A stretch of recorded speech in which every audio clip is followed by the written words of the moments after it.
Welcome to the Nano podcast. I'm your host, Will Chernlin, and I'm excited to have you join me on this journey through the world of nano companies. For the past decade, I've talked to thousands of business owners across various industries. It's been an enlightening experience revealing the vast tapestries of entrepreneurship and innovation that thrives beneath the surface of mainstream media coverage. Each week, I will interview different leaders of nano-cap publicly traded companies to learn about their history, what they do now, and their future. As a reminder, none of this information is financial advice, and it is all for entertainment purposes only. Let's start this week's episode. Hi, everyone. This week we have Sahan, the CEO of VenHub, stock ticker VHUB. VenHub operates as a provider of autonomous retail solutions, offering technology-driven smart stores and support services for automated retail operations. Sahan, thanks for coming on the podcast. Thanks, Will. Appreciate it. Great to be with you. So I was watching your other interviews, and you mentioned you and your team had a background in like Amazon and logistics and tech from that point of view. I would love to hear a little bit more about what you were doing before VenHub, and then tell me a little bit more about kind of just the like Amazon just walk out stores and what you learned from their lessons and how you wanted to do things differently. Yeah, so a lot of our leadership team had been in the Amazon ecosphere, whether it's the last mile solutions or the retail solutions or the just walk out solution. So we built a lot of muscle, a lot of experiences with that. Some of our board members who were part of the Amazon Kindle processing, it goes back a long way. And we had the honor and privilege of working with Amazon and learning a lot. And basically the way VenHub came into the process was around 2020. I came to our team and I said, hey, we have all these smart cars, smart homes, smartphones, but we don't have smart retail. And they said, what do you have in mind? So I had given them the vision that I had, and I still have it on a piece of paper that I jotted down what I wanted to have, which was a store that is super customer friendly. I want it to be smart and fast, safe and secure, open 24/7. I want it to be easily installed. I want it to be remotely managed with no staff, very low cost of entry, high profit margins, and to be in multiple verticals. And that's when the team looked at me and they go, oh, Shahan, you're getting a little bit old. This has never happened before. This is too much of a fantasy. It'll never happen. Can we think about something else? And they said, no, this is great. This is our day one. Let's go. And that's how the journey started. And so when you first got started, were you thinking more, let's take kind of what they have with a vending machine and make it bigger? Or were you thinking, let's have a store, but a store that doesn't need humans in it so we can make it smaller? What point of view were you coming at?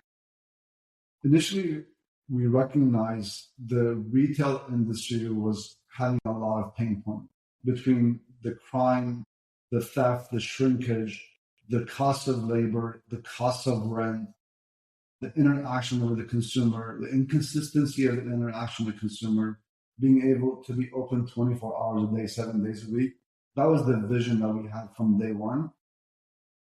That's what our cores were from day one. And every single day that we meet until today, we have an open chair available for our customer. So we have a customer advocate to make sure that we're representing that consumer, because ultimately our business is successful if our consumer transactions are successful. So we want to make sure we provide the best experience for our consumers. So as you're building out these stores, I would love for you to be able to just describe real quick, what is VenHub in your own words? We're kind of saying here, and some people might just be listening to the audio. I can tell you that from the videos I've seen, they got some great videos. It's almost the size of like a 20-foot shipping container that has a glass window. You can see what's inside there, and there's a robot arm that picks your purchases for you so you don't have to interact with anything besides just ordering on your app real quick. Is there anything more you'd want to expand upon besides that, just so people know exactly what we're talking about before we get any deeper? No, I think you said it really well. This steel frame is about 24 foot wide, bulletproof glass.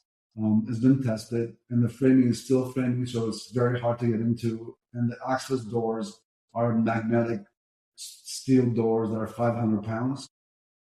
And the shortest story I can tell you with VenHub is Imagine a vending machine getting married to a retail store and having a genius baby. So VenHub is our genius baby. No, that's very funny. I like that. So what is your customer then?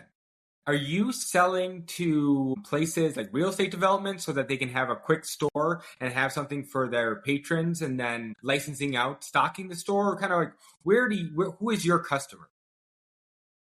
So we have two divisions, the consumer division and the enterprise division. And our business model is we build the stores, we build the technology, we sell the store, and then we charge a SaaS fee for the software and the maintenance of the store.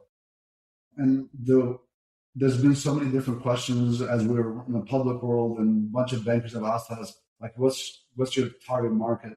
I would love to tell you there's this subset of this target market, but the world is reaching out to us. So we are in LAX, metro stations, Hollywood Bowl, a bunch of different airports have reached out to us, a bunch of municipalities have reached out to us, and a bunch of smaller operators have reached out to us. In the early days, I would be on a call. We would take 1 out of 10 customer service calls just so I can hear from the customer. Did not announce our positions, but we announce our name. And we've heard some stories that are heartbreaking stories. Like we had a couple that I had the privilege of speaking to. It was a mom and dad were calling me and they wanted to know about VenHub. And they were Spanish-speaking couple. And I asked them if they wanted me to transfer them to a Spanish-speaking teammate. And they said, no, we'll speak to you. And I said, okay. So within 2 minutes, mom starts crying. I'm thinking, God, did I say something that got lost in translation? And I said, I'm sorry if I said the wrong thing. And the dad said, no, just hang on, give us a minute. So they came back on the phone. I apologize again. He goes, no, mom was crying because she was saying, why couldn't VenHub exist a year ago? Because they have a grocery store, a convenience store, and their son got shot in the convenience store. So she was crying that why couldn't we had a year ago? Thank God the son got survived it. And obviously as a parent, if the kids get a paper cut, the parents are going crazy. So I could tell the pain from their side of it. And the privileges of speaking to top 10 Fortune companies around the world today, they're reaching out to us. Those are great honors and privileges. But what really fuels our fire is when I hear our mom crying and the pain point that she's going through. So we want to provide the solution for the mom and pops and also for the global and the international brands too. And so do you have like distribution deals with all these CPG companies and snack companies to be able to stock all your shelves? Or do you have vendors that you kind of push that out to? We leave it for the store owner operator to decide if they want to restock their stores or they want to partner up with our restocking partners who can then go out and make the deal with the CPG companies. And I've noticed that it seems to be kind of a corner store CPG type quick items you get at Walgreens or CVS is kind of the main items you're going after. Is there locations that you have that are more specialized where it's only products that are home improvement or it's only products that are of a certain value where it's a bunch of iPhones and headphones and that type of thing? Is that part of the roadmap or is there just so much demand for corner stores and CPG stores that you're just going to do that for now? All of the above is yes, but obviously we need to grow healthy. Our AI system, our vision system, our machine learning system is learning more and more of this library of products. Like for example, in LAX, we do sell the headphones, we do sell merch, we do sell type of travel products versus just a convenient type of products. So we're learning a lot. Our systems are learning a lot. And remember, we come from the Amazon ecosphere. Amazon started as a bookstore. In a very short 17 years became the store of everything. So our vision is, and we started as a convenience store, and our goal is within 10 years to become the store of everything.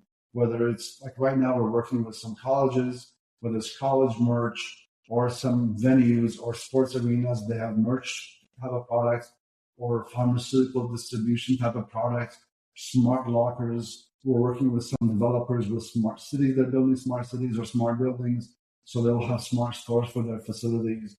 So that's why your question is great. In time, in healthy time, we'll grow into those multiple different verticals. So you brought up Amazon. Amazon was notorious for 20 years or so not really making a profit because they had to not only invest so much money into tech and R&D and robotics and automation like you're doing, but they also invested on the vendor side in actually just stocking all these different products and having all these warehouses that these third-party sellers could stock their products and such. And Wall Street killed them for decades because they didn't fully get the vision of combining the two parties until it was almost too late, right? And then now it's doing better than ever. How do you focus on where to allocate your assets between R&D and having the best machine learning robot picking software that exists, and with having just the best selection possible for customers to actually buy products from? And yeah, how do you kind of manage that on a day-to-day basis? So from day one, having the muscles from the past, obviously, we don't want to be involved in a stocking, fulfillment, or storage type of basis. And we can lean on our vendor partners who can do those duties and functionalities. Also, we're heavily invested into our software, our machine learning, so we don't have to lean on a third-party product. So we have 22 patents and growing. We have 46 in production. We have well over 60 in development. So we work heavily on the R&D side and development side, so we control our destiny of the software, firmware side of it. And we let the fulfillment, we have a very strong muscle on the fulfillment side. Therefore, we can then hand select the fulfillment partners. And technically speaking, we're building the stores to be like the store you see behind me right now in the camera. We restock the store manually coming couple queues. We will have the stores restock themselves.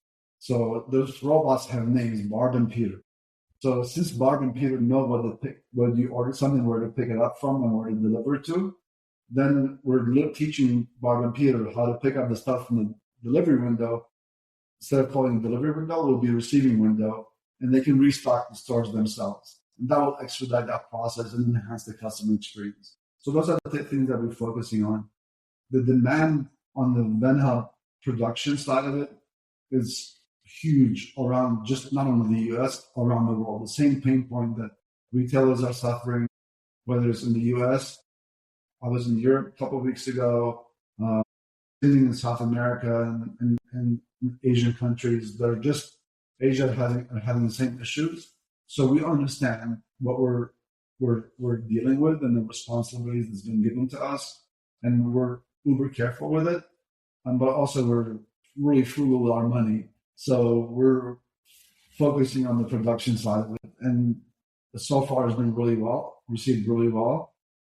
And I would love to invite you one day, come by and experience the magic of VenHub, because no matter how cool the videos are, no matter how cool the pictures are, once you experience it, it's a night and day shift of you really then understand the value of it. And this fixed store model that we have is our first version. We'll be introducing different versions, whether it's mobile versions, smaller versions, and then ultimately in the next year or two, we'll be introducing how to take over existing retail, and through our AI and scanning and machine learning process to be able to scan the store within a few days, then take over the store and make it a fully autonomous store. No, yeah, when I was looking at it behind you, I was just thinking how much it would just translate over to licensing your technology out to someone like a pharmacy or something to that effect, where it's just you need someone to grab the thing, but at the same time, that's about it. I looked on your website. There was a good comparison graph or table showing what it would be like if you just tried to open your own retail convenience store versus using VenHub, and just how much quicker it is, how much faster, cheaper. Say if I wanted to put one in my driveway today, what is like the lead time, and like at your current capacity, how many of these could you even sell a year, since the manufacturing looks complex?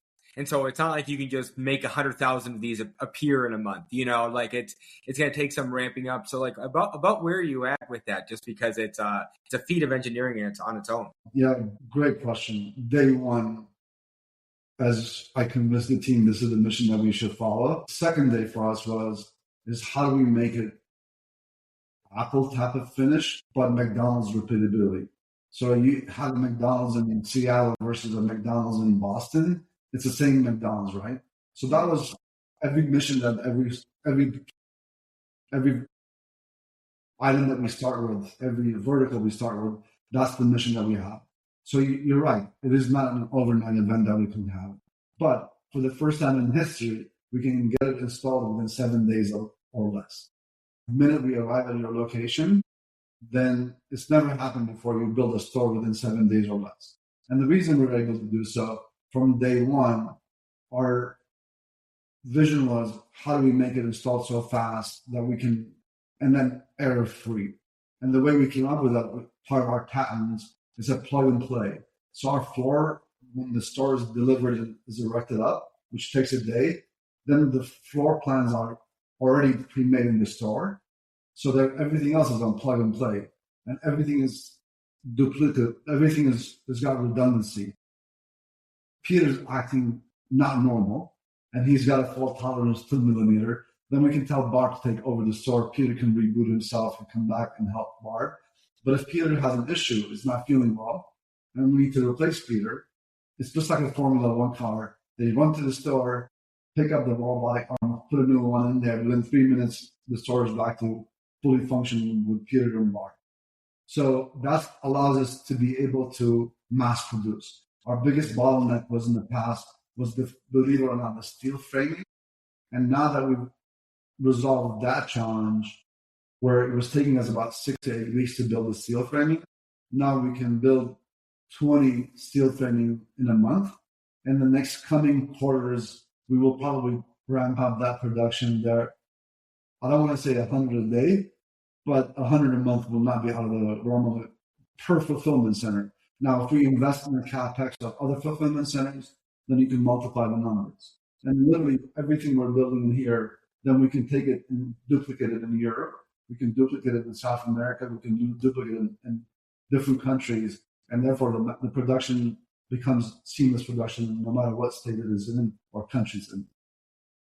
And so how much of the advantage of using something like VenHub is the idea that it is just plug and play, that you don't need to hook up a water line and a gas line, that you don't need to get all these different city permits to build a building, and that also it fits in these small spaces that are underutilized in a heavy foot traffic place, but at the same time, what are you going to actually open in that small, whatever, 55 square foot spot? How much of that is like the selling of the product, and then how much of it is just that it's like it's cool that you have a robot and that this whole thing runs itself 24? So I'll kind of unpack the question a little bit. Yes, it is easier to get permits, so you don't have to go through all the construction permits and so on and so forth. And it's like an overnight permit that they can do over the counter.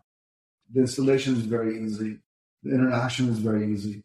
But for us, real estate is very valuable. So every square inch is very accountable for, because we do have a limited space. We see other companies have frictionless transactions. And obviously you've known the name and that's their solution.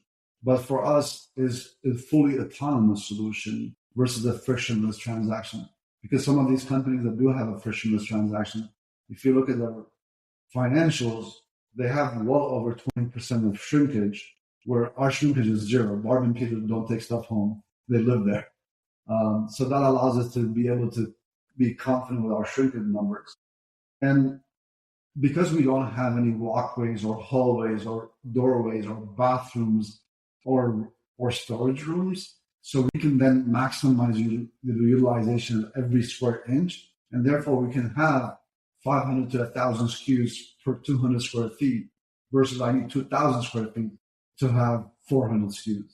And for us, that's SKU per square inch is super important. We can compete with any other locations besides the coolness of the technology and the coolness of the deliveries. So as we kind of wrap up here, what do you see like the next 5 years look like if everything goes perfect? Where do you see VenHub? We see it as a global brand. We see it supporting the smaller operators to be able to have success. We see it as a safe shopping haven for the consumer.